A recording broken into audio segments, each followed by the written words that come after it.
Magandang araw mga kaibigan. Bigyan natin ng reaction opinion itong post ni Director Darrell Yap tungkol ito sa nangyari kay Auntie Claire sa Vancouver, Canada. Sabi niya, kung meron pong nakakakilala doon sa taong nagsisigaw at pinagmumura si Claire Castro sa Canada, pakisabi po, hinahanap ko siya. Didisiplinahin ko ang GCash niya. Ang sarap naman na disiplina ito. May gantimpala yung nanigaw, nagmura. Happy talaga ito. O, sino kaya? Tama. Ako, na-curious din ako. Ang tapang naman ng Pilipino na ito. Kasi, parang hindi nila inaasahan na makita nila si Claire Castro doon, naglalakad. Dalawa lang sila. Mga galit na Pilipino na kung ilang taon na alam mo yung may kinikim-kim ka na sama ng loob. Tapos, kita mo si Claire Castro. Ikaw ba si Claire Castro? Ganun daw eh. Yes. Ngumiti daw si Auntie Claire. Pag-ngiti na, you tell your president to resign. Tell your president to resign. Ano pa? Magnanakaw ka. Sinungaling ka. Pangit ka. Meron pa yung pahabol na sigaw. PI mo. PI mo. Marami sila. Siguro mga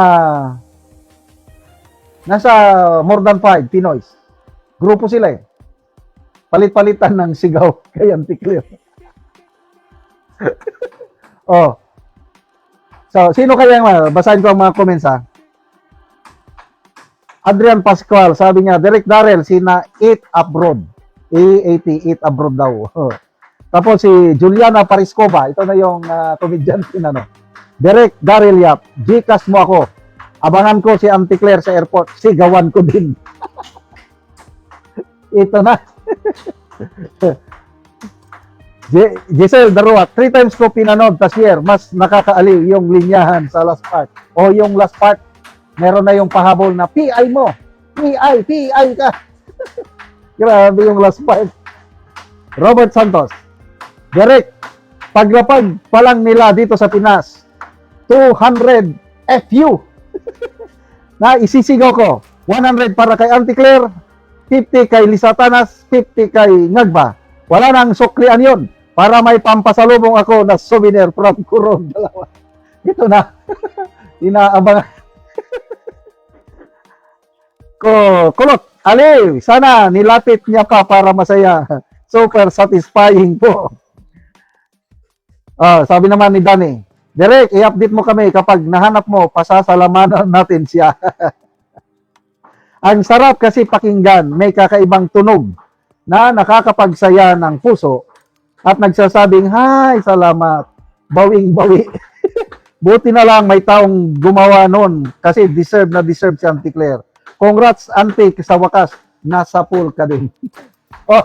Sa mga Pinoys na for more than 3 years, kinikim-kim yung galit, frustration sa inyong dibdib.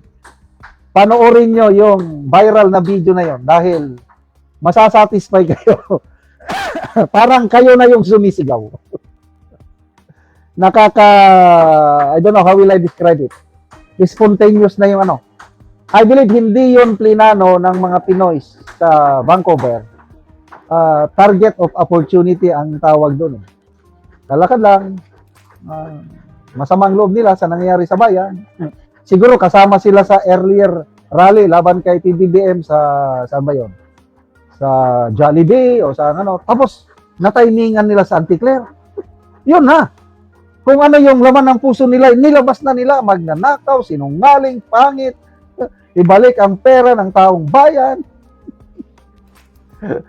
So, whatever you sow, you reap. Yun po ang leksyon dito. Kaya kung gumagawa ka ng tama, hindi ka gagawan din ng ganyan. Napaka-simple lang po ang batas ng karma. Gumawa ka ng maganda, babalik at babalik sa iyo ang maganda. Para bang salamin. Pag humarap ka sa salamin, ang babalik sa iyo yung sarili mo. Kaya kung ginagawa natin sa ating sarili maganda, maraming beses na akong nakaranas ng ganyan. Nung una, Nung masama ang ginagawa ko, grabing bad karma ang natatanggap ko. Kaya lang nung na-realize ko na walang kabuluhan ang buhay ko, nagsisi ako at humingi ng tawad sa Diyos. Humingi ako ng tulong ng Diyos na baguhin ang buhay ko. Yun na. Ngayon, nakakagawa ako ng mabuti. Nako, doble, triple pa ang kabutihang natatanggap ko. Yun po ang law of karma. Kaya, pasensya na lang, Auntie Claire, kung tingin mo bastos yung mga Pilipinong nanigaw sa iyo, eh baka ganon din ang tingin nila sa iyo, Auntie Claire. Bastos ka rin. Kaya sana, leksyon natin ito lahat na not forever, nasa poder kayo. Hanggang 2028 na lang kayo.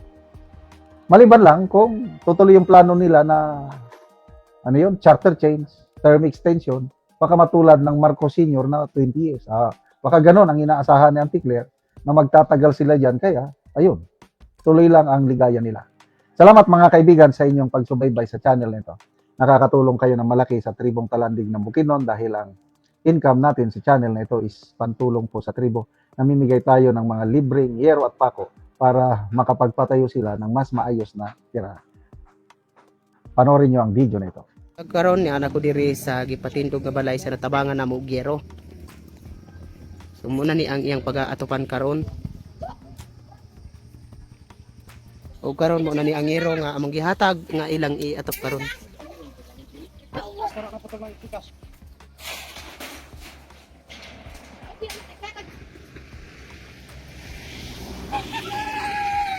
Siapa dari tahu? Ada pintu.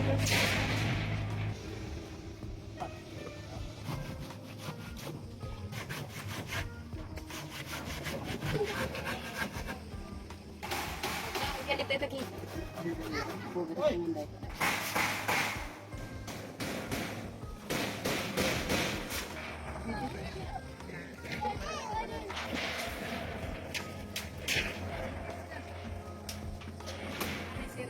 Tiyo. Kopya kayo.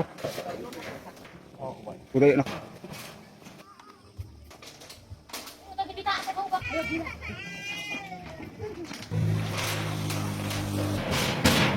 Ug karon managid sa pag-atop ang gitabang nga yero. Makita yun nato maayo na gyud kay natupan na ang gipatindog nga balay. Oh, diya. Intag tanan.